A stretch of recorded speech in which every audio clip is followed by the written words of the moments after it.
Good evening, fellow AIM alumni. Welcome to the AIM Alumni Association of India and FAME webinar. Today, our topic is a very interesting one, future of work. For this interesting topic, we have an eclectic mix of speakers. Mr. D.S. Rao, MM89, who has straddled the corporate and academic sectors in his illustrious career. Presently, he is the Pro Vice Chancellor of Geetham University. Mr. Vinay Hebbar, MBM 99, a chartered accountant, worked in the consulting sector and now with Harvard Publishing Group. And the moderator is Vinod Subramanian, MM 2002, interestingly started his career as a lieutenant in the Indian Navy and after AIM went into the human resources sector and now is the Chief Operating Officer of one of India's premier headhunting companies. Without further ado, I hand over to Vinod. Vinod, over to you. Okay, thank you, Nikhil. Thank you so much. Good evening, everybody. Good evening, late good evening to some people in Southeast Asian side. So it's my pleasure to kind of host this, and we will try to be precise, concise. Obviously, the world has changed big time post the pandemic. Digitalization has kind of come in. It's come in a very big way, accelerated big time into universities. So obviously with the panelists, we have got, like Nikhil introduced Vinay from the HPR side and, DS who set up multiple universities or colleges here in India. We will talk a lot about education, how this is impacting the business and people, in particular leaders and the workers. So that will be the broad context. Obviously the introduction has been sent out to you. So my first question is for Vinay. And Vinay, with this larger context of this post-pandemic and things changing immensely, I'm sure there are a lot of these mega trends that CEOs are paying attention to. With your background in and you have access to various Harvard insights, can you tell us what are the top 5, say, mega trends that the CEOs of today are really paying attention to? Thanks, Vinod. Firstly, hello, everyone. Great to be with all of you today. Vinod, to your question on the mega trends, let's talk about a few major realities that will impact business over the next few years, right? And many of them are not necessarily new trends, but a rapid acceleration of previously latent trends. So if you are a business leader, which most of us are, there are fundamental forces that shape business and strategy which are changing. Let's examine a few of these, right? The first is the whole macro picture. We are dealing with huge fiscal deficits, interest rate changes, currency fluctuations. Governments across the world have added to $15 trillion or more of stimulus money. So what does that mean? Will we see hyperinflation globally? Will we see a world where it's like the Japanification of the whole world, where there will be a prolonged period of slow growth? As a business leader, I honestly don't know. And all one can do is plan for multiple scenarios. What we do know, however, is that companies today are able to access debt at hugely attractive rates, almost at no cost if your credit rating is good. We can see governments playing a bigger role in areas like public health, social insurance, labor laws, public infrastructure. So, minimum government, maximum governance seems a way off, not just in India, but globally. So that's the first one around the macro uncertainty. Second is industry structures are fundamentally changing. We all learned about the Porter's 5 forces through Mel Salazar or Professor Gabby Mendoza. Today, they are a lot harder to apply. Industry definitions are blurring. Who's a competitor or who's a partner, who's an enemy, friend, it's changing. Medium-sized companies, a lot of them may dissolve because they don't have the wherewithal to survive through a prolonged crisis. We are likely to see a lot of consolidation, both consolidation of businesses within an industry as well as industries themselves. Examples are everywhere. You have gyms that are competing with virtual studios, teachers uh, virtual studios may have the teacher sitting in Hyderabad instead of Mumbai today. Swiggy is creating cloud kitchens. Amazon is getting into healthcare. Just today's paper had WhatsApp getting into payments. Google is getting into education. So industry lines are completely blurring. A very interesting case study which came up in our research is this movie studio in China called Huanchi Media Group. They were all set to release their blockbuster for the year, a movie called Lost in Russia, which was timed to release just during the Chinese New Year holidays. And at the same time, COVID hit, and overnight 70,000 movie theaters in China shut down. So Huanchi Media Group had to decide what they were going to do. Here, the biggest movie and all theaters shut down. Do they wait? But here's what they did. Literally within 24 hours of shutdown, they signed a deal, not with movie theaters, not with the big Amazon Prime, Netflix equivalents. They signed a deal with ByteDance, which is the owner of TikTok, right? To live stream this movie free across all its content platforms. They earned $91 million over that weekend, and more than 600 million Chinese viewers saw the movie in the first 2 days. And all this happened in 24 hours. And this is a really interesting case study because it shows you many aspects of how companies dealt with and how the world is changing. And we'll reflect more upon this, but I just want to put it out there. The third mega trend is supply chains, right? They're going through a period of rapid change. The whole pendulum is swinging from focus on efficiency to balancing the needs for redundancy and even reshoring due to political or tax factors. So this is something that will create opportunities for many nations, whether it's India or nations in Southeast Asia, that have not been able to otherwise compete with the juggernaut of China. So that's the third trend. Fourth is consumer habits are changing big time. This could be in the form of fall in consumption, higher price sensitivity, completely new needs, or simply new ways of fulfilling existing needs. Right? I have a 75-year-old aunt who didn't have a smartphone till the lockdown and really didn't feel the need to. Now she's on a roll. She is initiating Zoom calls with the family. She's ordering on Zomato, getting help from Urban Clap, overdosing on WhatsApp forwards, watching Pakistani dramas on YouTube, paying through Google Pay. Uh, and she even sent a gift for my daughter the other day for her birthday. So it's just an example, and she's not going back to her old ways, and she's now converting her friends. So this is uh, again how the world is changing. And the last one I'll talk about is deglobalization. We are going through the most global crisis of our lives. It's a health crisis, an economic crisis, and even a social crisis. But we are less global than we've ever been before. Merchandise trade, WTO said, will fall 32% this year. We are seeing all forms of protectionism in different forms. It's a fractured world with split between US and China and Russia somewhere putting an asterisk. So globalization is slowed down. It's not coming back in a hurry, but the globalization of services, right? Globalization of goods has slowed down. Globalization of services is growing, and I think will accelerate. This is a fantastic opportunity for India again. So in summary, if you are a leader and looking into the future, demand is tough to predict. Macro conditions are volatile. Labor cost and supply dynamics are changing. Digitalization will require an overhaul of the entire customer journey and business processes. So now it's for us to figure out what this means for where we play and how we compete in our own industries. Back to Thank you, you, Vinay. Vinod. Yeah, I think a very interesting overview, and five mega trends, all of them, one scarier than the other. I mean, probably because probably we don't know exactly where it's going, but I think a lot of opportunities surely there. So my next question is to DS Rao. You being in the education space, I mean, obviously the talent what we produce here, goes to this particular world that Vinay is mentioning.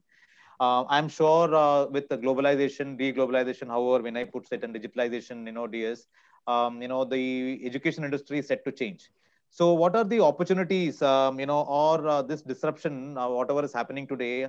What do you think? How will it impact the education industry and probably the output that's going to come out post this education, the changes in the education thing? So over to you, DS. Hi, Vinod. Hi, everyone. Uh, from those mega trends which Vinay has just talked about, I would come to the micro level, uh, which is actually running an organization and being in the middle of the fire. So we had the entire education sector shutting down in India on 16th of March. We were just told that the campuses are closed and send your students back home. And we were approaching the end of the academic year last year. The whole world is, a few months here and there. Then what do you do then, right? Do we stop the education? This is a process which is live. The academic year doesn't come back. You can postpone your purchase of your televisions and cars. You can postpone your purchases, but would you stop education, right? I think what Vinay has said. We had all the technologies, but I think this has accelerated. People moving on to these online platforms. I think within about 3 days. I think by 19th of March, I was at Amity University that time. Within 3 days, we were back in the class. We were back in the class. The students were spread all over the country, and some have even gone abroad. So we were running classes for students who are spread across geographical locations. So those 3 days were fairly intense disruption. This is what I have experienced from one university. But if you look at the size of the problem, there are 1 billion students. 10 to 15% of the world population are in schools, are in educational colleges at some point. 1 billion of these students have gone online in about a week's or 10 days time. I understand there are some students in some of the developing places who didn't have access to the digital part of it, were not able to move on to that. I think that's the biggest disruption that we have seen. The industries will just close down, and then you postpone the stuff for a week or 10 days or 2 months, a couple of things, unless it is an essential service. This education was kind of an essential service, and we had to get back on track. So after we ran the classes for a couple of months' time, there were a lot of hiccups. We moved on to Zoom. After 15 days, we moved to MS Teams. I heard the name of Zoom maybe the second time. Once I heard my son talking and having some meetings on Zoom, right? I think, but within a week's time, everyone, the faculty members, the students, the staff, the office boys, everyone is on Zoom, right? After about 15-20 days, we moved to MS Teams. That was again another transition, because Zoom was a free version with 40 minutes time limit for a class. And we said, that's not going to work for us before. So we moved on to MS Teams. Then came the admission cycle for the next year, right? And which is still, at the fag end of it. Then the examinations. How do you conduct examinations online? It's not that conducting examinations online was new to the world. It was all there. But at this scale, and for university examinations, those of you who are in India would also understand the kind of political fights that went on between the state governments and the central governments. How do you conduct examinations in such a pandemic situation? Right? A simple task of conducting examinations for millions of students has become a huge challenge. People learned how to conduct online examination. What we have always avoided, the open book examinations, right? So you have access to all the textbooks to write an examination, had suddenly become a norm across all universities within a month's time. Either you conduct an examination online using quizzes or online tests, or you let the student. So how do you set your question papers? This is a complete mind shift for the faculty members, which we have been trying to do for many years. You should allow the students, don't limit to a textbook. So that all the resources were open to the students, but you still do the evaluation. The admissions have gone online. The entire process of testing the students, the interviews, and the career services, the batch that was graduating, after their examinations and their online results, what to do with the career services. The companies, some of the IT companies were used to doing online tests and online interviews, but this is for everyone. This is for a bank, this is for manufacturing sector, this is for FMCGs, because there's no way that they could come to the campuses and look at hundreds of students and then start doing their traditional process of interviewing across the table. So virtually, every aspect of the teaching, learning, and the education part within a short span of about 3 to 4 months has completely revolutionized. In fact, I've been living in a campus, and I was sharing with some of my friends, in an empty campus for the last 7 months. And then you start wondering, what are we doing with all this physical infrastructure? The hundreds of millions of dollars investment that is put into these massive structures of auditoriums and classrooms, lecture theaters, and all that stuff. Is it actually necessary?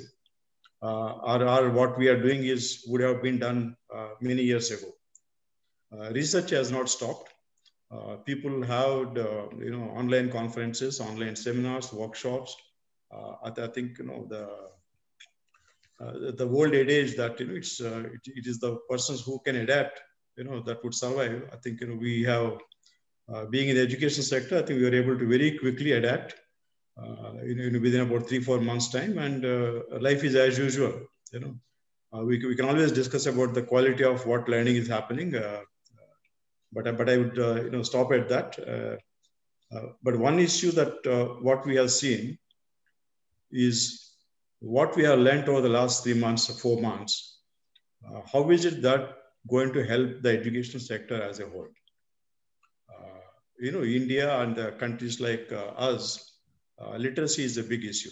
We have 30-40% of the people who are still not able to read and write. The higher education is not reaching many of these people.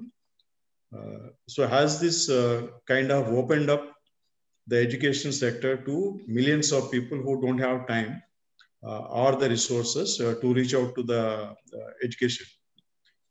The illiteracy, I think suddenly the cost of education in terms of just the delivery part, if you look at not the offline part of it, has become so I would say so less. It's like the Microsoft. We used to discuss about Microsoft case. You develop a software and then you send millions of copies.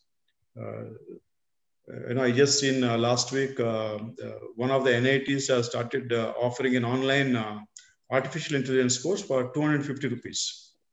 Right? Means how do you sell an artificial intelligence course which would require such high intense knowledgeable people? It would just not have been possible if you're running a classroom.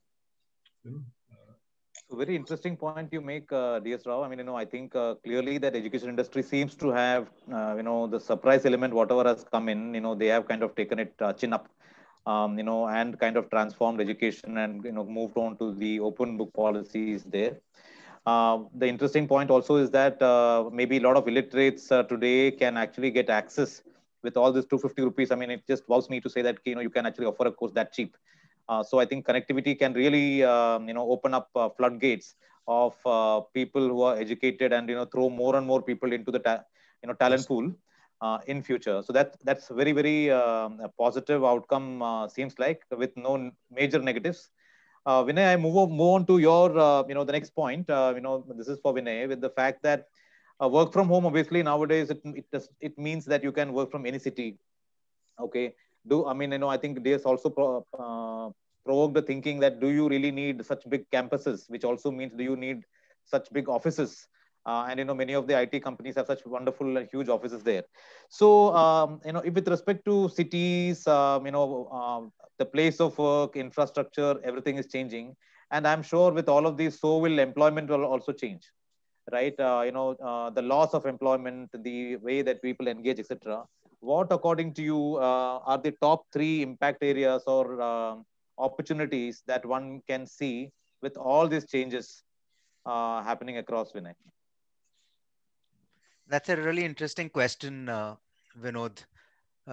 Thomas Friedman, maybe last week in the New York Times, made a observation when he said that, when we emerge from this COVID crisis, we are going to be greeted with one of the most profound eras of creative destruction ever, right? The reason it's going to be so destructive and creative at the same time is that never before have people had access to so many cheap tools of innovation. Never before have people had access to high powered, inexpensive computing. Never before had people had access to such cheap credit to invent new products and services. So, you know, it's fashionable to talk about, oh, there's so much change, but truly we are going through a era of just change that's just going to be amazing.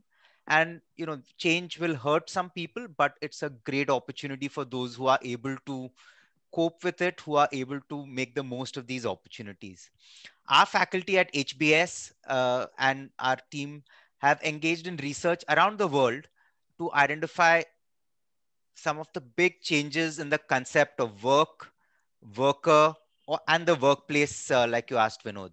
Again, these are not new, but trends that are reshaping or accelerated by the pandemic. So you've asked for three, I'll give you three.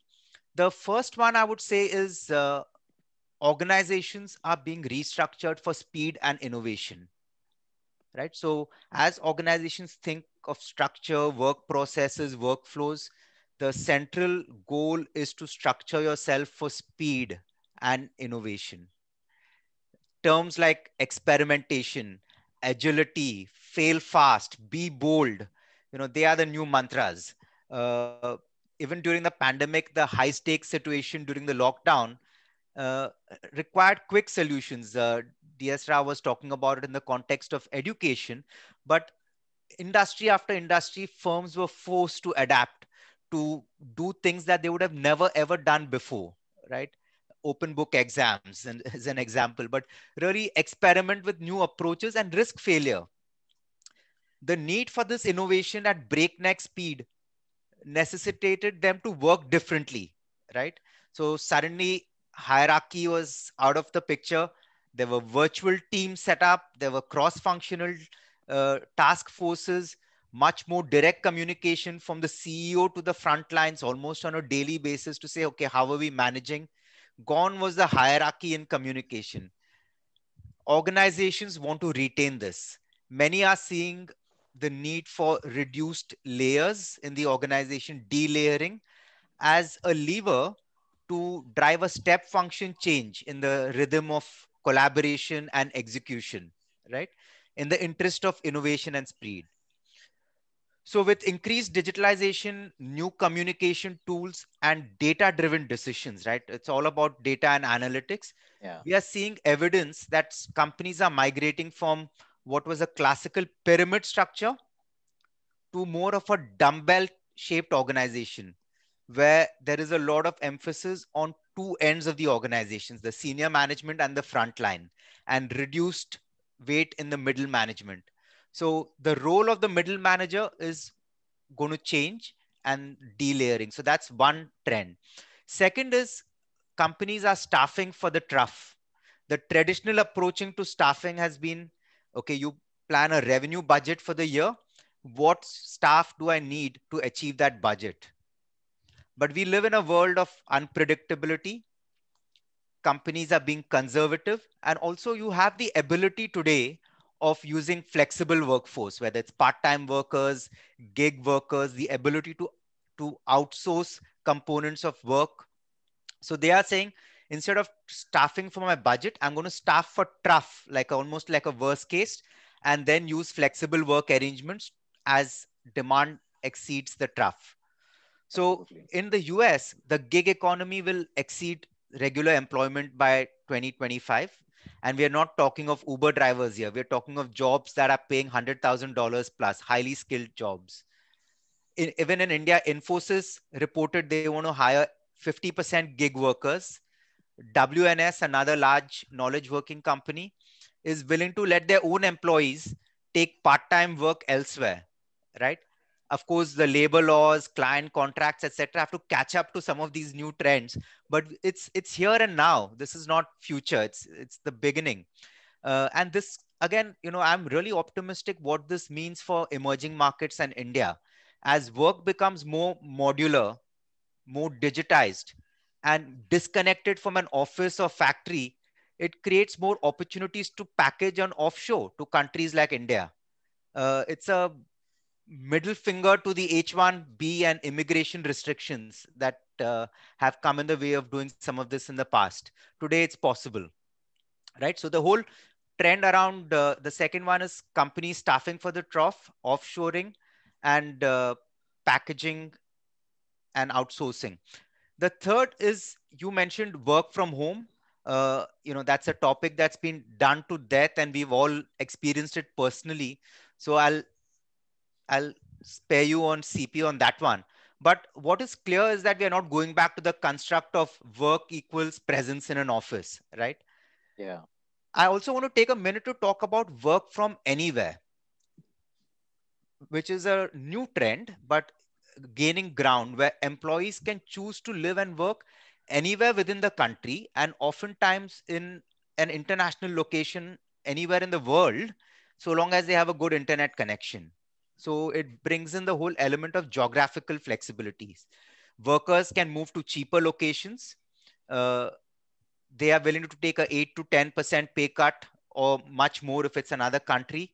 And companies are doing it. I mentioned, famously in India, TCS has said they'll go there.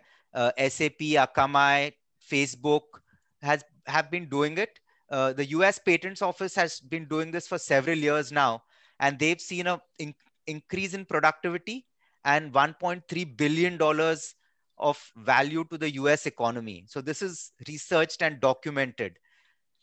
This work from anywhere has profound implications for organizations, cities, countries, etc. You have the whole cost advantage.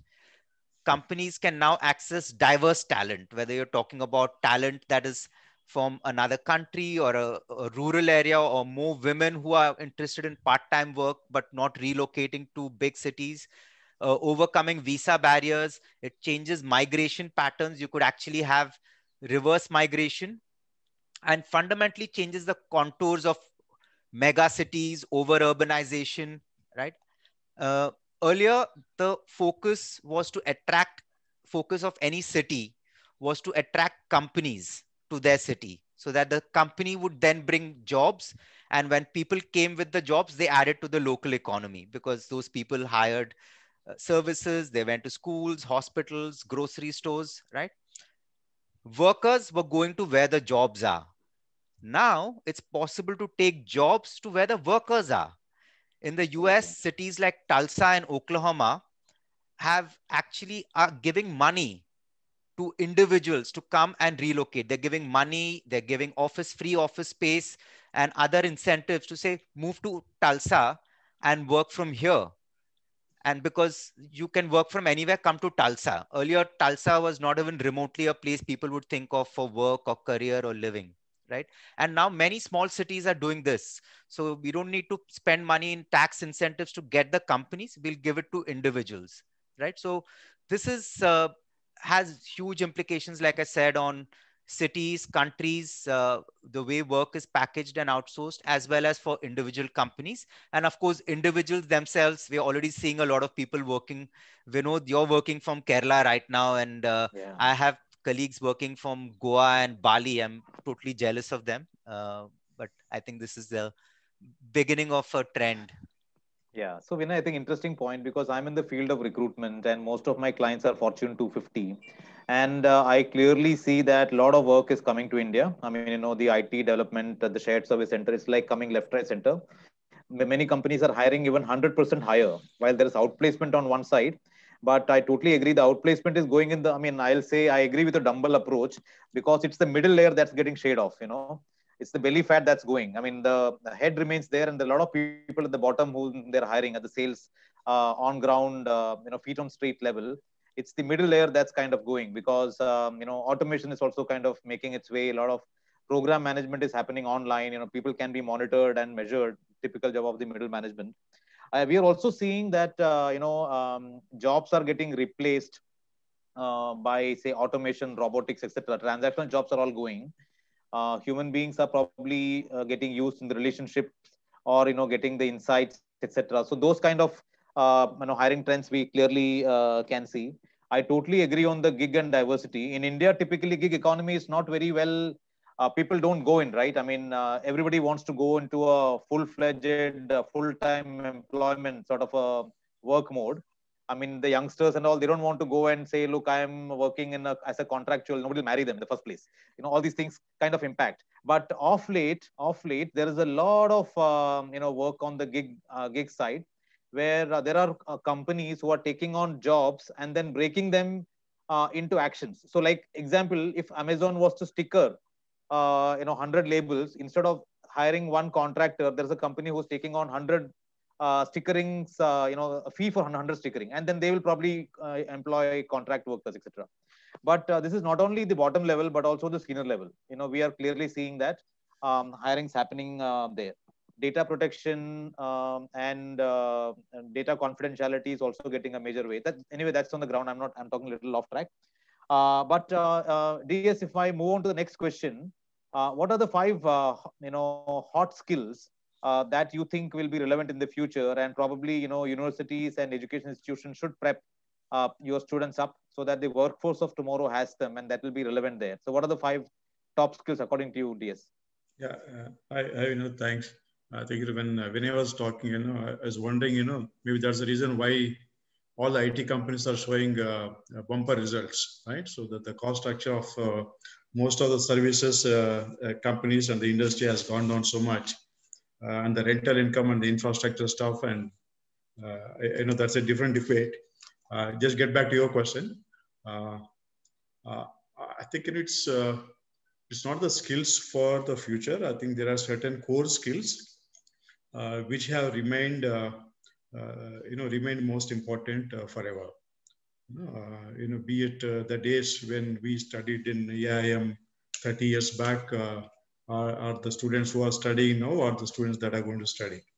I think these are things which would last, irrespective of how the environment would change. I would look at critical thinking and analysis as one of the basic skills that I think case study method. Think on your feet and look through the data and look through the heap of unnecessary stuff and come to the core problem. And being able to think critically and analyze the situation.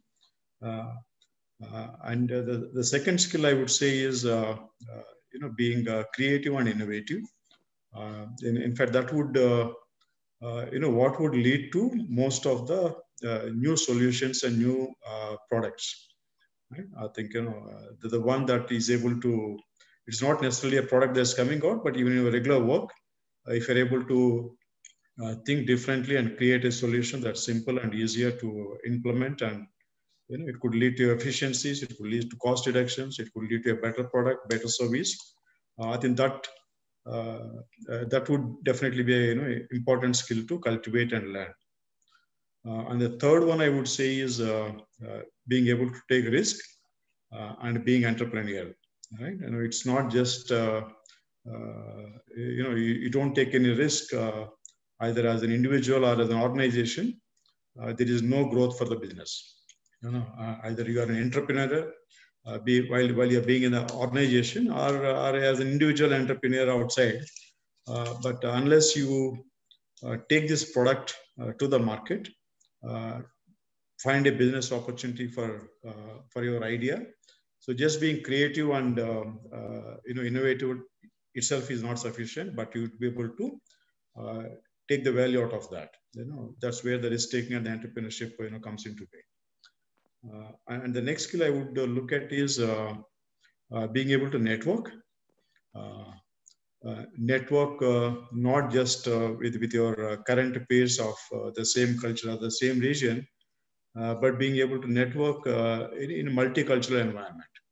Like Vinay is saying that, the jobs are moving, the products are moving to wherever they are, and you are a global team. At any point of time, you know, you will have to work and understand multi-level cultures across the globe and be part of that at any point of time. And the next I would say is, I don't think, as I said earlier, I heard the word Zoom first time on 16th of March. So be ready to upgrade your IT literacy and IT skills as the world goes on, right? And I remember, in fact, the people of our age or generation, we started using Lotus 123 to today. I don't even know what we are using, but we kept on learning as we went along. Right? There were no PCs, there was no technology, but here we are, people coming from across domains and using multiple skills. So continue to upgrade. It's not necessarily the flavor of the day of artificial intelligence or machine learning or IoT kind of stuff, but whatever is required to be learned. Be a continuous learner, but definitely be IT literate. But one more thing, I think one more last thing that I would want, I think all of us, it's applicable, is personal financial planning. I think many of the most successful guys mess up their personal finances. They don't have the basic understanding of how do you manage your finances. They are very successful. They do great job. They have become CEOs. But at the end of the day, they just don't manage their personal finances. I think every one of us, I think, should be literate in how do you manage your finances. But I think, some of this that I had mentioned, I think, is actually forms part of the university core curriculum, right? What we said is irrespective of whichever program that you do, these are the certain skills that one has to learn before you move out of the university. I think if you learn this stuff, I think you would be okay for the rest of the life. Not necessarily the next 5 years, but I think one should be able to live through all changes and the pandemics and the global tectonics that come during one's life. I'm glad that you're picking up all these topics, which are basically life skills, and really enable people can survive whatever the situation is there. Yes. So thank you, DS. I move to Vinay. So Vinay, any your take on the 5 top leadership level competencies?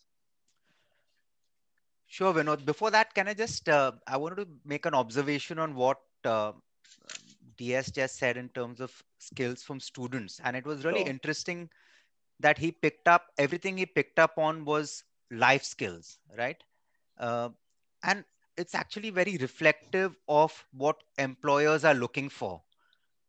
No longer are employers, or increasingly, I should say, looking for caring much about degrees. I mean, I'm a BCom pass. It means nothing to employers today. And yet India churns out millions of people who complete degrees that mean nothing to the workforce. So the employers are moving from a construct of I'm hiring for degrees to I'm hiring for credentials, right? So learn all these values that DS spoke about, whether it's through your school or your family or your undergrad. But I'm not really looking for an MBA for someone who has critical thinking skills or financial planning or risk or communication. These are life skills you learn through the first 12 grades of your life, or at the most through initial years. So I think it's a very fundamental disruption in the education system that has started. Big companies, all the tech companies, many financial services companies have said they're no longer looking for degrees. They're not asking for degrees.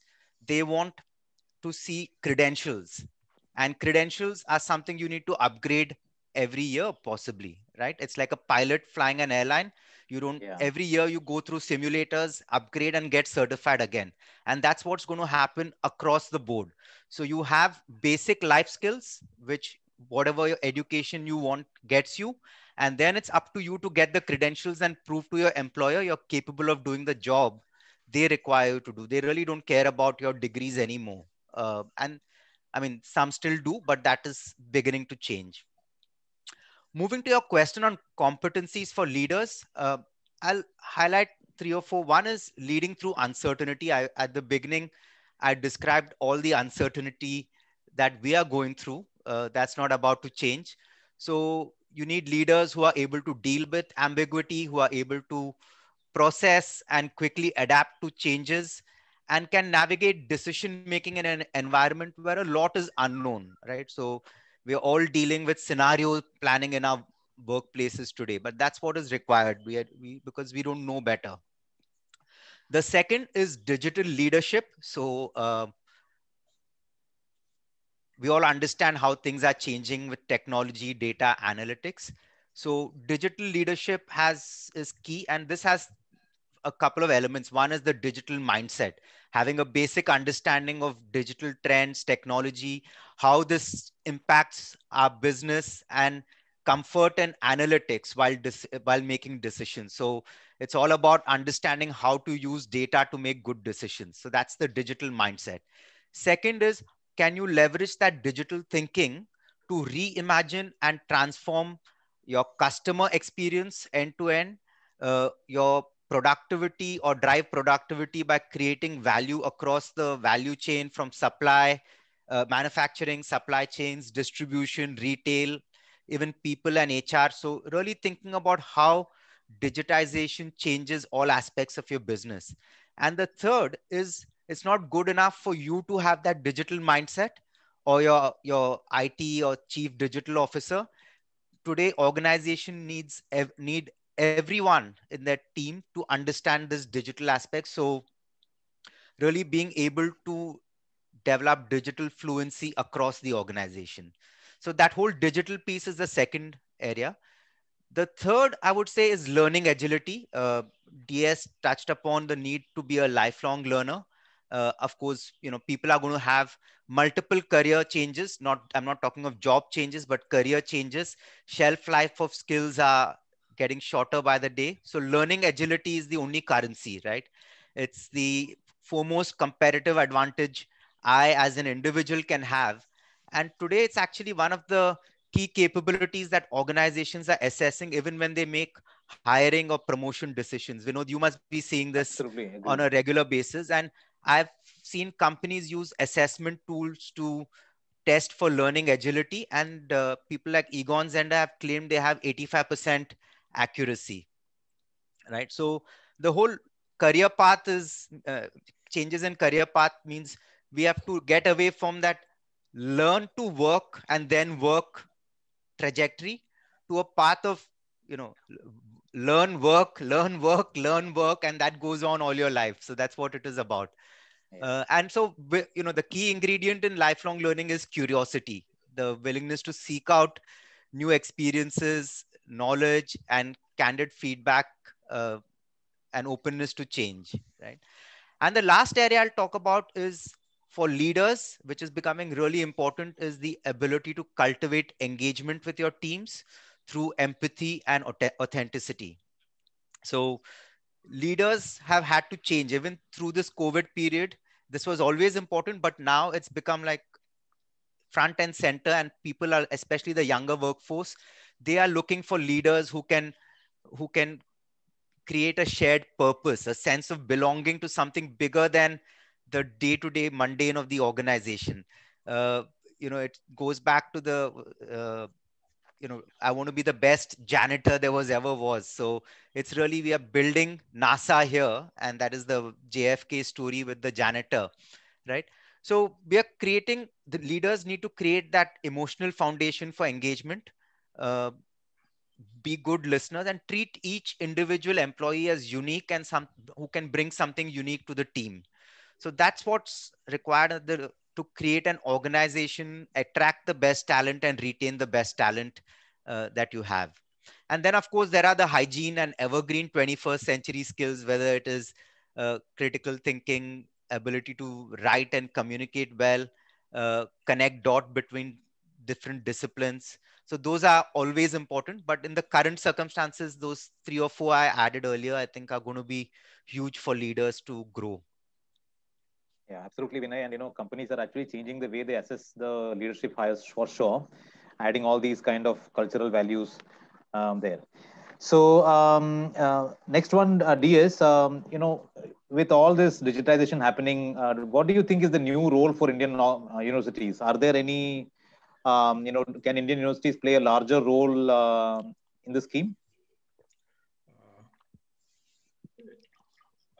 We know that, we have around 25,000 students on the campus across our 3 campuses, right?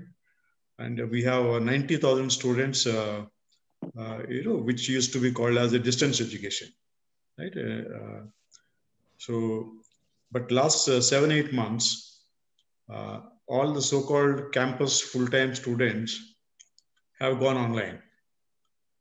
Which means they have basically gone back and joined the 90,000 odd students who were earlier doing a distance education in an online mode, online, offline kind of thing, right? I think the way the future of education itself is going to be a blended one, right? And what percentage of it is going to be an offline, what percentage is going to be online, right? I think the engagement, whether you do an online engagement or an offline engagement physically on the campus, you see, some of the Indian universities have already experimented with this. It is not just, it's happened only in the last 5-6 months.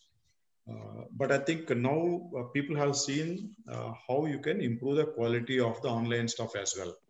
I think there is a tremendous improvement in terms of how an online education can be delivered. I think a lot of, because that's the only mode that we could do now. We don't have the choice of doing an offline and online anymore, at least for this period.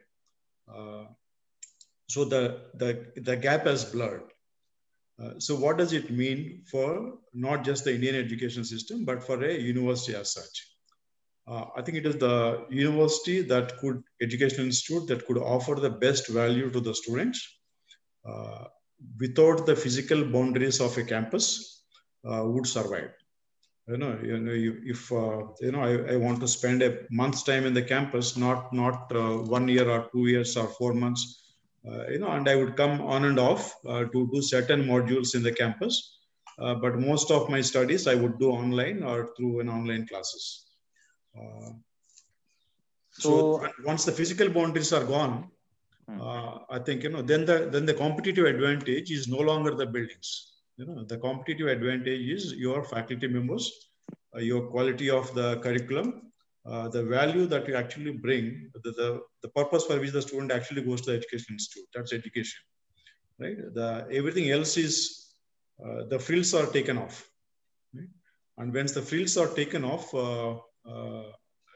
there's going to be huge competition for the best of the talent. It's not only that the competition for the talent, but it's also the cost of education that I was talking about earlier. The distance education was cheaper and the campus education was expensive, fairly. That's traditionally been the case. Right? To what extent would you actually take the campus-based education and the overall cost will come down. The geographical boundaries for education are going down. So what we are basically talking about is what multinationals have been operating all the last 40, 50 years, or maybe more than that, right? Almost a century. So would the universities have typically been location locked, in a particular space? Would the universities also start becoming or having the students from across the globe, across the country boundaries or state boundaries? I think with the new education policy actually coming into being and the distance education, online education being more legitimate, I think this trend of the best will survive will happen. I think, as it has happened in some engineering colleges shutting down because they're not getting students. the same thing will happen to the universities because you're not constrained by the physical space anymore. And hence, universities would be able to spend a lot more on research, a lot more on faculty members, which hasn't happened in the Indian education system so far. And I think the industry also, I think, is warming up to working with the universities, with the best of the universities. And I would also see that at least some of these private players and maybe few of the public sector universities actually becoming a global players, which hasn't happened so far. There are only very few handful of the Indian universities are in the global rankings, but that would soon change. That's Absolutely. what I'm looking at. With so much of capital probably getting available, and you can save on infrastructure, all this can be used in the right purposes.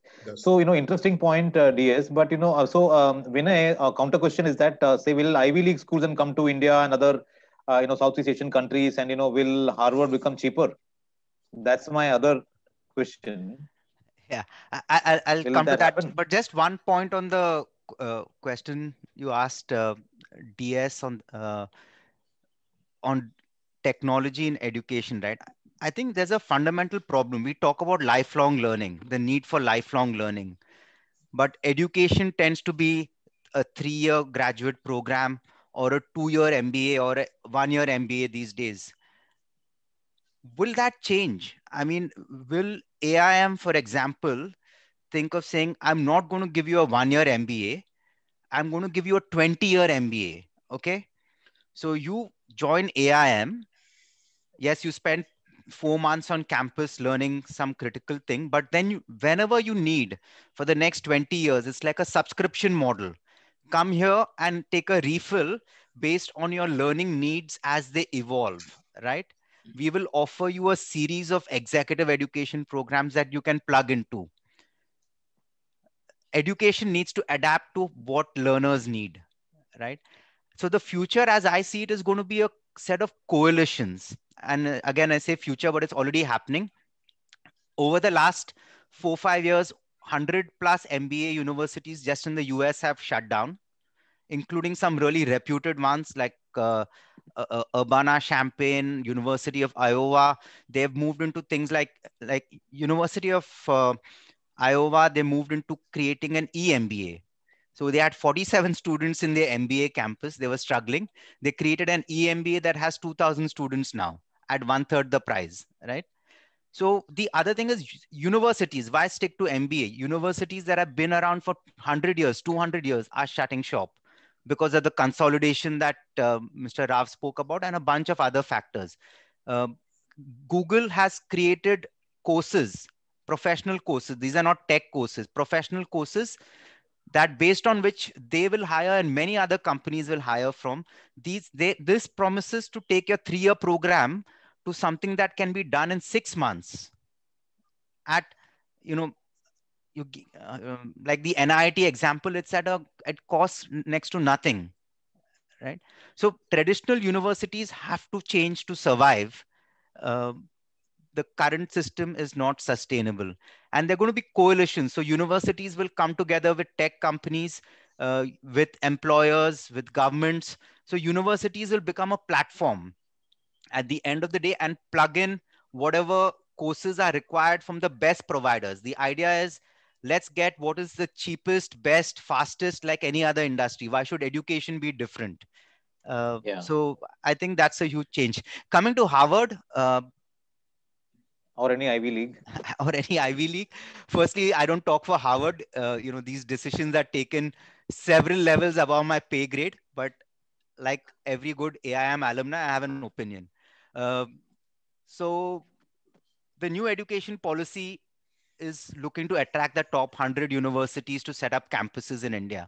So envision Stanford, Bangalore, Harvard, Pune, Princeton, Chennai, Oxford, Patna, right? That's the vision. I love the sound of it, but to me, it's far-fetched and honestly inconceivable. I don't think Ivy Leagues or top tier, when I say top tier, top 50 globally, will come to India in the traditional way we think about it. I.e. set up a glistening campus, offer degrees, degree programs, there are considerations like brand, quality, legacy that come in the way. Top universities guard exclusivity and are unlikely to dilute it. It's not happened in other places too. Quality is not just about the infrastructure, it's about 400 years of history, having staff, faculty, sometimes who are Nobel laureates, the research impact, the ecosystem, a global student base and alumni base. It's very hard to replicate a Stanford or a Harvard experience anywhere. I'm not talking India specifically, it's hard to replicate it. Tier 2 universities outside the top 100 will be more keen. I think they are motivated by the financial potential and the opportunity for scale. They're less concerned about the brand or exclusivity. But there is another dimension to it. You know, the second part of your question, will it be cheaper?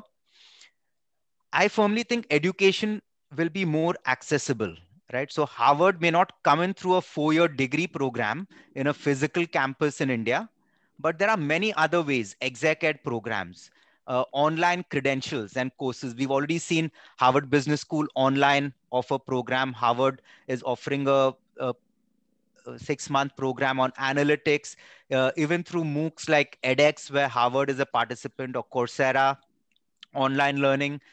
We're seeing the best faculty and the best thinking from some of these Ivy League universities being accessible to anyone who's interested to learn, right? I also envisage more partnerships, whether it's faculty research, collaboration, twinning programs that make these Ivy League universities more accessible to us in other parts of the world.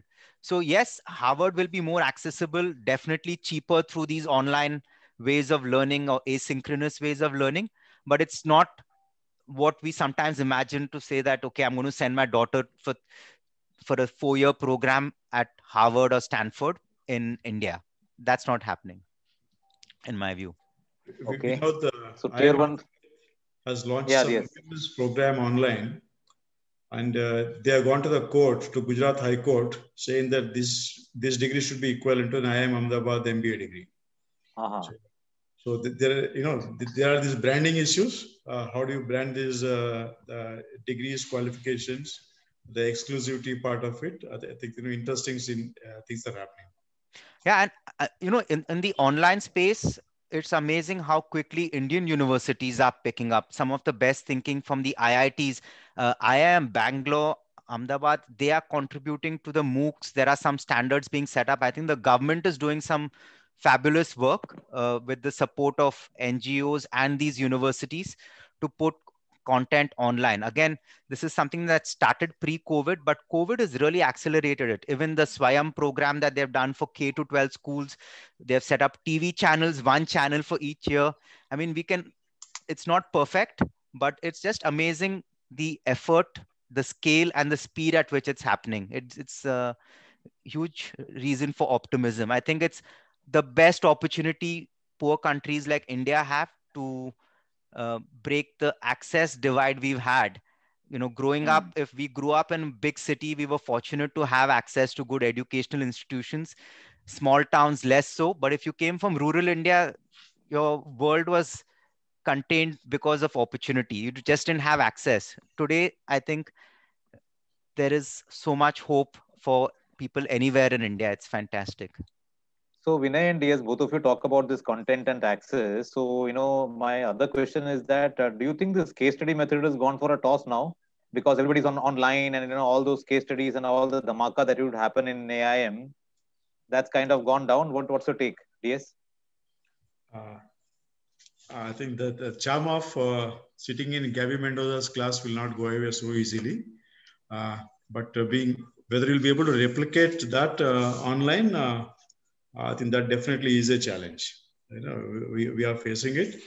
In fact, but there are poorer substitutes to that, right? Poorer substitutes. Like, for example, imagine that the people sitting in this meeting are sitting in a classroom, and to what extent that we actually be able to debate and discuss. It's fine to have a webinar like this, but the life of sitting in a classroom is hard to replicate. There are certain closer proximities that are being done. I think MS Teams is working on a lot of other stuff, and Zoom is working on, trying to simulate what kind of things are possible. But the things that are coming closer to are, doing some polls, doing some breakout rooms for certain discussions and some quizzes, or maybe even cold calling.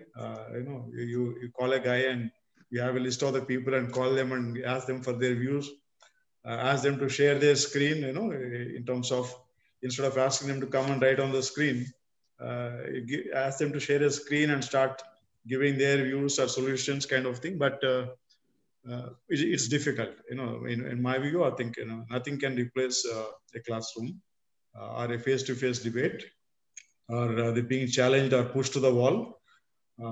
It's little difficult, in an online platform. Yeah, I know most of us being, senior managers there, you find people maybe sleeping on Zoom. They're logged in and gone somewhere we don't know. And as, parents to children, we don't know exactly what's happening in the school. I mean, all of them are in front of laptop, but are there any ways and means to kind of keep them engaged? So I think we'll move towards a slightly more engaging session. I can see that Vipul has joined in.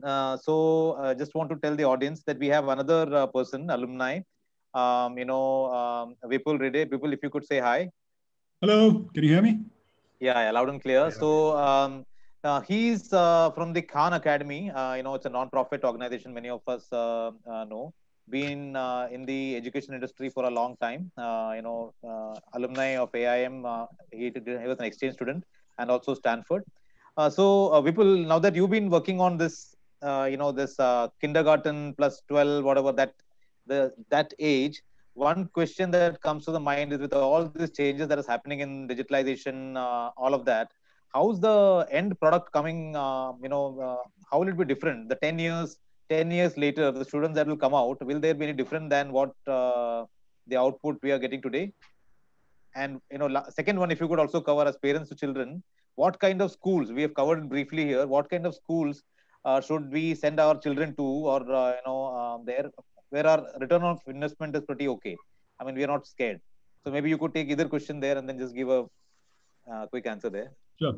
So I think couple of things. I think those of you that have worked in tech are probably used to this way of learning, which is that you never stop learning, really. Just because you're out of college doesn't mean your learning ended. So for example, if you work in tech, you have to continuously keep upgrading. You have to continuously go out and look for stuff. So you have to take agency for your own learning. And last but not the least, the person who sits in the next cubicle more often than not is usually your first point of contact when you do reach, I guess the border of your knowledge, when you reach the sort of the extent that you know something and you need to push further still. The person that you go and ask about is someone who basically works with you, someone who you know, someone who you think might know the answer to your question. All of those three things are things that I think the next generation of students are sort of inculcating and growing up with more so than we ever did. I'll give you a couple of cases in point. MIT basically has this resource called Scratch that's being used by a lot of schools. A lot of your kids probably have encountered, and have learned how to do programming using Scratch. I won't get into the minutiae of what exactly is Scratch. If you haven't, do check it out, scratch.mit.edu. It's an amazing resource online. It's free. And one thing that you'll see out there is there are no instructions. Essentially, a whole lot of people will get together over there and essentially teach each other how they can actually make the most of the resources that are available here to solve the problem that's at hand for them. So there's a lot of peer learning that will happen over there. You'll basically have people coming there of their own volition. Nobody's basically putting a gun to their head and saying, I'm going to grade you based on how much you've learned over there. So it's completely people coming there and learning because they want to learn and for no other reason. And, last but not the least, you'll find that the age ranges of people coming over there, while still in the younger bracket, is significantly larger than just school age kids. So there are, a lot of adults too that are tinkering around over there. In general, the entire maker movement is another case in point of people that are, building their knowledge as they go along. And the reason for that, this is going to become sort of something that your kids are going to have as their standard modus operandi whenever they need to learn anything, is because more often than not, the body of knowledge that they're going to try and master is one where there are no masters, where knowledge is being built in real time as they are basically learning and climbing that learning ladder. And so they have no option but to do what I just talked about, which is, continue to learn, continue to talk to other people, try and figure out what's happening. So that's one thing. To your second question about, what are the kind of schools that you should look at? I would say that schools that are less hidebound and sort of indentured to sort of this standard way of, that every classroom will always be identical, that there is going to be little to no experimentation that happens. If a parent comes with a suggestion, the parent gets basically shooed away, or worse still, like thrown out, of the principal's office.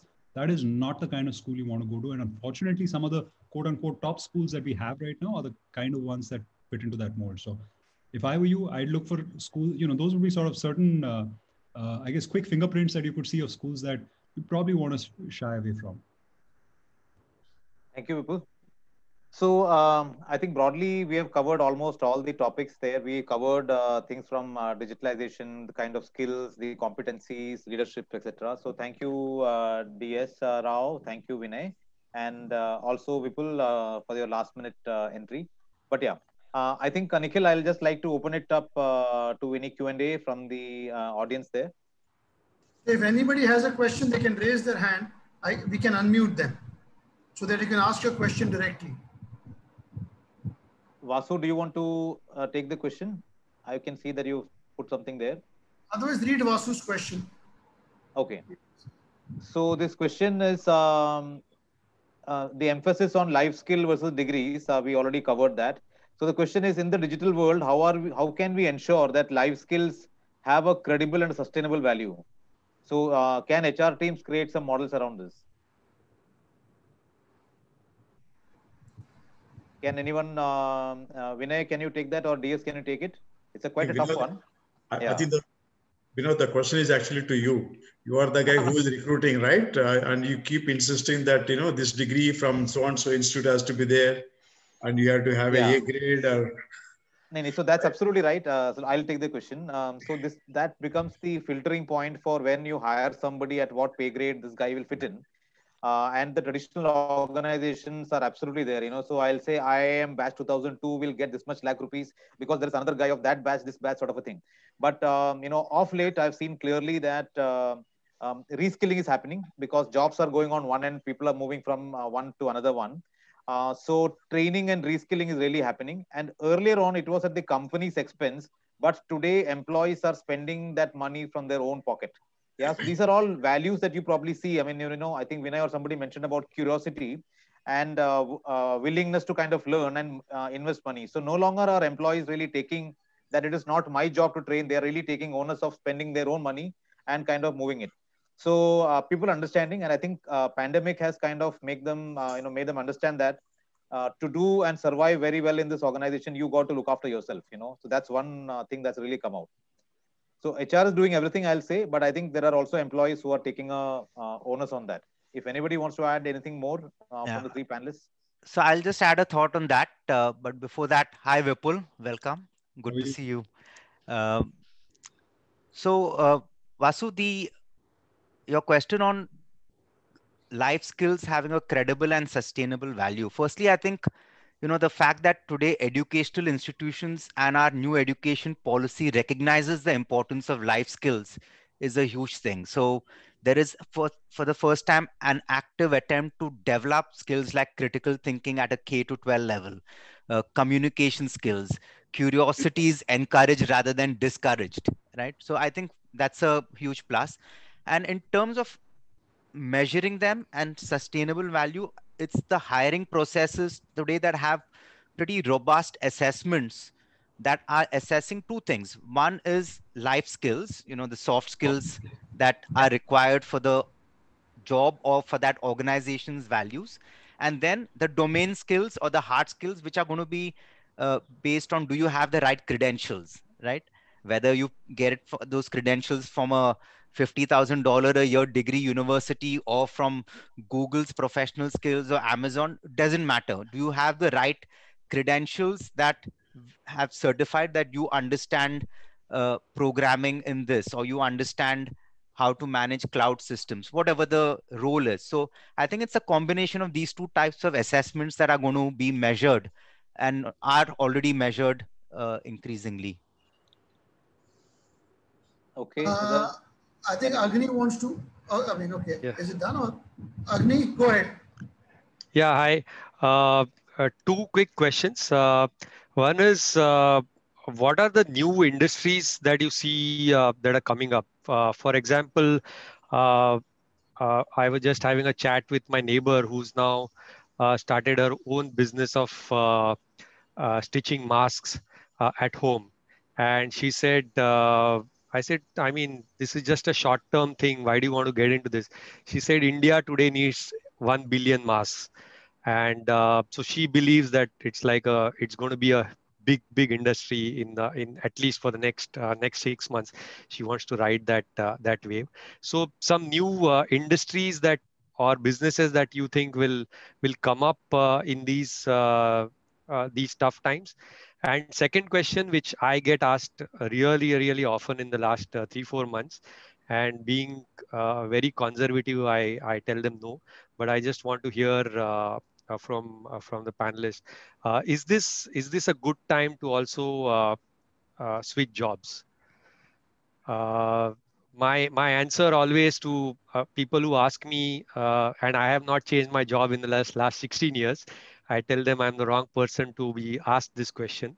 I tell them that there is uncertainty in the place that you are working, but there is also uncertainty in the place that you are probably going to work. So better choose the known devil and stay where you are, unless your company is really closed down. So just want to hear your views on these two things. okay, I can take the job one, Agni, because Yeah. I'm a recruiter. Yeah, and we tell people to change. Your So answer tell will me. be yes. So. No, it's not necessary. It's not necessary. So today, you can actually make out how the company has treated its employees during this pandemic times, and it's out there in the open. You know, so you can really make a very good prediction of how the company will behave and what are the probably, how does it work. So usually it so happens that the last in first out sort of a situation, and if you are well entrenched into the company, you stay. But the fact is, when I look at the reorganization that's happening across the country, across the various companies, it is not necessarily LIFO that happens. A lot of middle level jobs are going. So they are genuinely restructuring their companies and organizations in the manner that probably they think they'll be future ready. But I clearly see that we've covered that extensively today. Agility is one of the key aspects, and companies are also assessing all of these things very detailed in that manner. A lot of assessment tools are also there, and background verifications, all these things are actually helping people today to kind of understand that. So companies are moving in cautiously. I don't think anybody is hiring in a hurry, and they're simply hiring for the sake of hiring. They are also kind of investing their money and time to take the right employee there. So I don't think anybody is like doing any what do you call short-term thing. So I'll say a lot of information is available to any of the job changers. Make your assessment very correctly, and it's not that bad. Okay, I mean we are hiring actually. Our hiring has increased across the company more than 40% from the last year's volume. So you can imagine that it's not like anybody, no one is hiring. That's surely going off. The first question, anyone else can take. So I'm happy to give Yeah. that. It's a really interesting question, Agni. And as you were asking it, I'm just thinking about how to think about the question also, because which industries are attractive, and the way I think about it is, where are there huge intractable problems to be solved, right? And like Tom Friedman said, today we have the tools to and access to cheap resources, whether it's computing or credit or anything, to solve those problems. So if you take the lens of which are the areas where there are huge intractable problems to solve, uh, if I look at it at an India level or even global level, education, right? We've been talking a lot about it. There's healthcare, of course, and pandemic or no pandemic, it's the huge gaps in the solutions we have today. resources, whether we talk about water, environment, especially for people living in Delhi right now, they'd relate to this. So you pick up those industries where there are huge problems to be solved. And then if you are either an innovator or in providing products or services to those areas that are solving a problem, I think there are huge opportunities, right? And of course, you're going to have niche opportunities everywhere. But the way I think about from a framing perspective is where are there big problems to solve? And therefore, where is there a scalable opportunity? Agni, I will throw a problem at you from the education sector, right? If I'm going to have my students sitting in the classroom wearing a mask for 5 hours, which has to happen over the next 5-6 months, right? And the moment we come into the office, we take our mask away, right? And the kids just can't do that. They have to be sitting in a classroom for 3-4 hours. So is there something like a water bottle?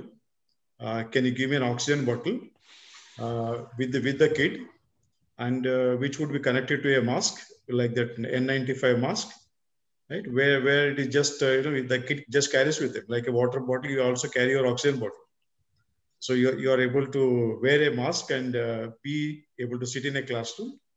And as I said, there's a market for 1 billion such bottles. Absolutely. I look at this problem a little differently. I think instead of wearing a mask, I create the classroom itself as a mask, so nothing can go in. So that will be difficult because the kids keep. The kids have to go home. The air curtain with some infection killing air coming out of that. We are going technical. So, yeah. Agni, now you are going to D-. Let me move on to the next. But I think companies are really investing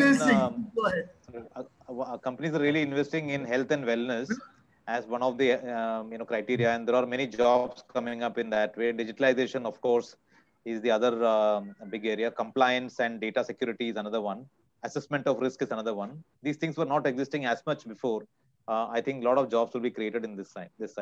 Dinesh? We are seeing the trends already. Yeah, Dinesh. Thanks. Question to the panelists. It was very interesting and very informative. But, when you're talking about future of the work, when you see a lot of people who have grown in an organization, they have grown through a particular function, maybe only in corporate finance or maybe only through sales and marketing. And suddenly when they are, perched at the top, they find the challenge of coping with so many uncertainties and so many functions very, very difficult. And, then they tend to withdraw into a shell or get into your comfort zone and leave the others. How does, you would have interacted with a lot of these leaders. How do they happen to adapt? You maybe, of course, you're saying curiosity, you need to develop, but real life skills that you all have witnessed, seeing leaders, who not only transform themselves, but also transform the organization and move from, handle different functions in a leader-like manner, let's say that way. So you're right, Dean. That's the most impacted segment, and I think we covered that. It's the middle layer that's kind of going for a toss there. So if I see the outplacement, in fact, we are working about 20 odd outplacement. It's at that level that the outplacements are really happening. So that's a sad reality. How can people cope up? I don't have an answer to, but yeah, number of jobs are getting created, but that's a difficult question. I mean, I don't know the how, but that's happening. You're absolutely right. DS or Vinay? Yeah, Dinesh, I would like to take that question. You see, when we send students for internship, the MBA students for internship, the first complaint they get is, no one really cares about us, right? The company that you go into, no one really cares what they need to do. So what I tell them is, you are just given an opportunity being in that environment to understand a company. You learned all the theories here, you've done all the case studies here, but now that you are sitting in an organization, just go around and try to think that you are running this company, right? Now that no one is giving you a job to do, just go around and see that you own this company and you are running this company, and try to figure out what are the problems in this organization. I think, that's what I think we need to teach our youngsters. They would get into a functional area because no one would become a CEO on day one. But it is important, like all the case studies that we have done, I think we are made to sit in the position of a decision maker of a CEO. Right? Irrespective of the function that you spend your 15 years, 20 years, 30 years. But if you start thinking, I think that ownership mentality, I think that we actually need to cultivate while we are working in an organization. I think the moment you start doing that, I think they're on the path for being a CEO. Right? But as long as you keep thinking that you're a functional guy, your job is only finance, your job is only sales, I think you are just going to get stuck there, and you are no longer a CEO material. I think that's one thing. I think the business schools keep trying to do that, cultivate that habit of thinking big, thinking at the organization level. But is there a skill that you can teach while you're on the job? I think if you get a good mentor, I think you're lucky. The guy who can help you, give the freedom to experiment.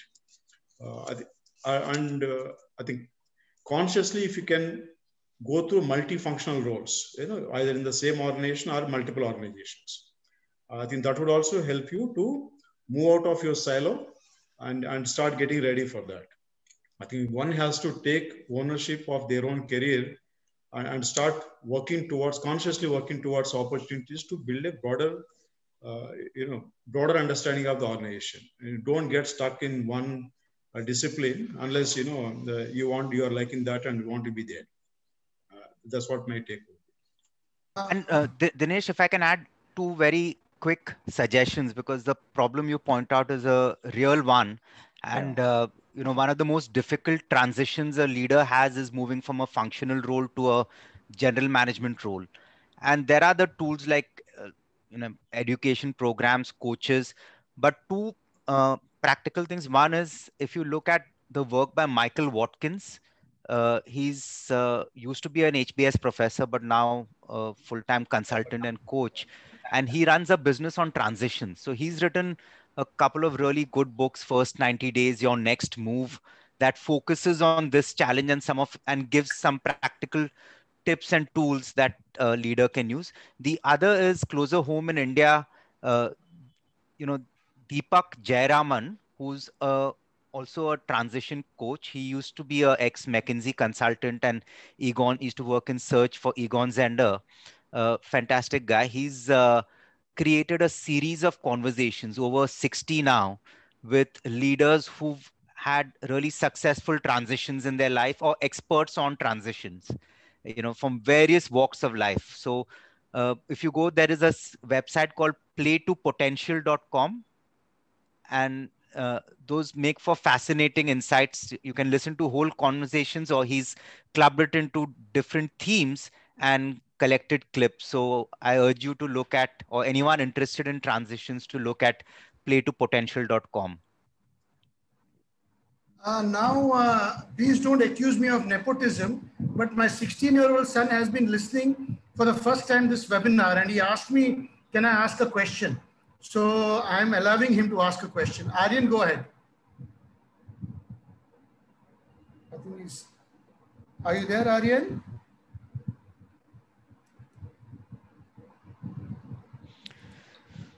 Logged out. Yeah. He heard my, okay. Are you there? Yes. Yeah, go ahead. Yes. Hi, everyone. Hi, Aryan. Yeah, I wanted to ask, how does AI technology affect jobs? AI will take away a lot of jobs, but also create a lot of jobs. Right? Okay. I don't think you should be really worried about. But if you want to keep your job, better also, if you have aptitude for that, get into that. But it is not just AI. I think when the computers came in, we all thought everyone is going to lose jobs, right? But computers existed. We have become a better world. Lesser amount of drudgery. I think AI will reduce the drudgery part of the jobs and make our life far better. Yeah. Okay. Thank you. Okay. Now, anybody else? I think Pramurto want to ask a question. Okay, Bala. One sec. Pramurto? Okay. Bala, please unmute yourself. Yeah, go ahead. Yeah. Hi, guys. Hi, Vinay. Hi, Balu. Actually, I think I was just listening to the whole conversation. I think most of our questions are driven by where we are, right? I mean, we're all been asking about the jobs in the overhead section of the P&L. Most of the MBAs, accountants, who will be definitely under stress in these kind of times. My question is slightly different. In the digital education, how is it going to impact the education for hard skills like engineering? Will there be an impact in terms of, will that change the engineering education? Some digital impact there. Vipul, can you take that one? I think since you are on that field. Yeah, I'll unmute you. Yeah, unmute yourself. Yeah. Thank you. So in general, in fact, just right now, I'm actually working my way through this book called Failure to Disrupt. Okay. It's written by this author who's at MIT Media Labs. He's a professor of education technology at MIT Media Labs. And in a nutshell, what he's basically talking about is the fact that when it comes to education technology is actually specifically finding itself useful in the STEM topics, not so much in non-STEM topics. So if you're looking at like the humanities, if you're looking at languages, if you're looking at other things beyond just science and math, it's going to be a little bit of a longer haul before EdTech starts to find itself useful in that space. In general, I mean, my point of view is coming from having worked at Khan Academy. We find that math is one of the places where where tech actually works out really well, or science where it works out really well more often than not, because when you're trying to determine mastery of a topic, which is essentially what you want that education technology to do for you, doing that where you have a very deterministic answer, as is the case in math, is a lot easier than, for example, in languages, where there may be 6 different ways to string together a sentence. And the right way to string a sentence together may totally vary from geography to geography. I might drive 100 kilometers in one direction, and you may have like a very different way to state the exact same thing. And that's why, with languages, with more sort of open-ended subjects around liberal arts and humanities, it's a much harder problem to solve. Not that hard to solve when it comes to STEM topics. And so you'll likely see EdTech really making a difference. It'll be used all over the place. You'll have like Byju's trying to sell you an entire package for all topics. The ones that will actually be able to help your kid are probably going to be still in the math and science space and not so much beyond that. I agree completely, actually, because what tech has the ability to do is make learning relevant, right? Relevant to me, relevant to what is required out there, personalized, so that I'm not learning at an average pace like our typical education would do. It's personalized to how I want to learn and where I want to learn. And the third thing it does, it potentially makes it experiential. And this is where, beyond the objective factor that Vipul mentioned, that it's measurable and standard, it can be really experiential. So in the STEM topics today, instead of sitting in a classroom, if using AI, using simulations, I can experience certain effects in physics, or I can experience looking at how do I do a surgery, right, in a medical field. You have that experiential learning, which is very hard to do in a classroom and not scalable if you want to do it in really cool labs. So that's why I think in hard skills, it's much more likely that technology will disrupt current methods. With soft skills, critical thinking, networking, or other things that DS Rao earlier spoke about, you still need an element of engagement, and the university experience could really have a delta. It's hard to measure, harder to build. So that's where more face-to-face could still be useful. I think, Bala, to answer your question directly about the hard skills of engineering, I think the virtual labs and the kind of stuff that we use currently would only help to some extent. Would I want somebody to go through a heart surgery, who has gone through a virtual lab of doing a heart surgery, I wouldn't dare do that, right? Or would somebody be able to, operate a, lathe machine, without touching a lathe machine, and by looking at, how the lathe machine operates. Some of these, hard skills which one has to do, both using his theoretical knowledge as well as the skills that one has to learn on their own. I think it is very difficult to substitute. I think people have to go through the practice of actually doing that themselves. But to a large extent, which could be simulated, which could be animated, I think that's already been done. To a large extent, all your programming, IT skills, and many of the other subjects. But there would definitely be certain hard skills which one has to go through that. I think that that's a challenge we are grappling with right now. And just there are some international audience also. Fisit from Bangkok is there, and Fisit, would you like to ask something? And we also have Professor Nishi with us today. Professor Nishi, would you like to? I'll unmute you if you'd like to ask something, Professor Nishi. No, you have to unmute. Can you? I've unmuted, yes. Yeah. Yeah. So I know, let's hear my classmate Fisit. Hi, Fisit. We were in class together. So tell Fisit, he'll let him ask the questions. Okay. Fisit? Hi. Hi, Fisit. Hi, Nishi. No questions yet. So you're getting a chance to see. You're getting a chance to CP, Fisit. Want to ask a question? I let Nishi ask the question first. Well, actually, if the question you ask is wrong, the answer doesn't matter. So it's been very enlightening. Thank you very much. I just sort of dropped in to listen, and it's very enlightening. I think a lot of the stuff that we hear is because of this COVID thing and the impact it's had on work and on education and the way we live. And it's as much an intrusion as the mask is, The mask is an intrusion, and so is the way we work and so on. But the important point is that, I was a student at AIM, and then I was a teacher at AIM.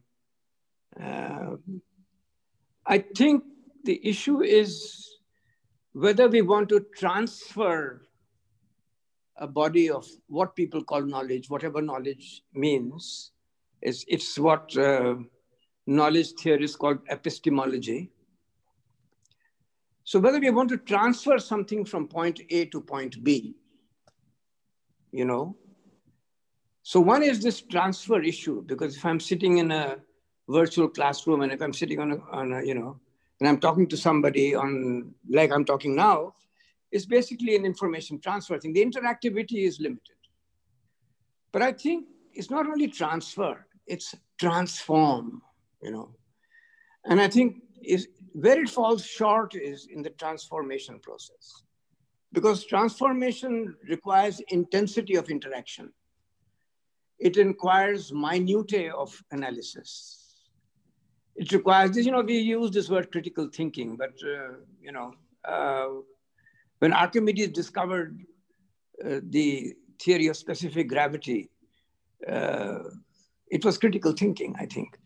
So whether it's hard skills or soft skills or any other kind of skill, if you really want to transform, if education is going to be transformative, it has to be interactive. And if it is interactive, it has to get intense and very, very rigorous. You have to study very hard to be able to transform. And I think that's where the challenge is, whether it's artificial education or artificial anything else. I think what happens to the people is really what is important. The other point is that we're all talking over here as teachers and experts and so on and so forth. But I would love to hear from the students. I would love to hear from people who've suddenly shifted from the case room to executive education. You know, I heard that some people have done that. And what is the difference they see? Do they see a difference? When they were in the case room, it was one thing. Now they've gone to executive education because of Corona. Is there a difference? Have we studied that? What are those differences? How do we overcome them? So there are areas that I think we need to look at. And I don't want to ramble around too much, but I think that those are areas that need to be looked at. Thank you. Thank you, Professor Nishi. So I think we have had a very exhaustive discussion, Vinod. Am I right? Absolutely. There are a couple of questions, but I think there's only one question I think we're not addressed. Yeah, there's one question. I just want to take that on so that I end up like we are not left any question out. So the thing is that with so many online certifications coming up, you know, how do you know which is better? You know, so the thing is that if there's a brand, you know, there's a quality education coming in, but with so much of certifications across, how do you actually guess what's a good one? So this is one question I thought I probably missed.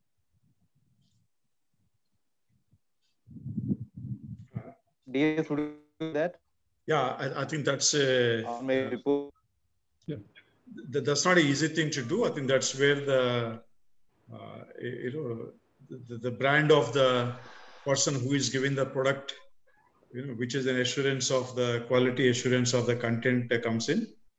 You know, one would go to these branded sources because you can't yourself check the quality of the content before you actually go through that.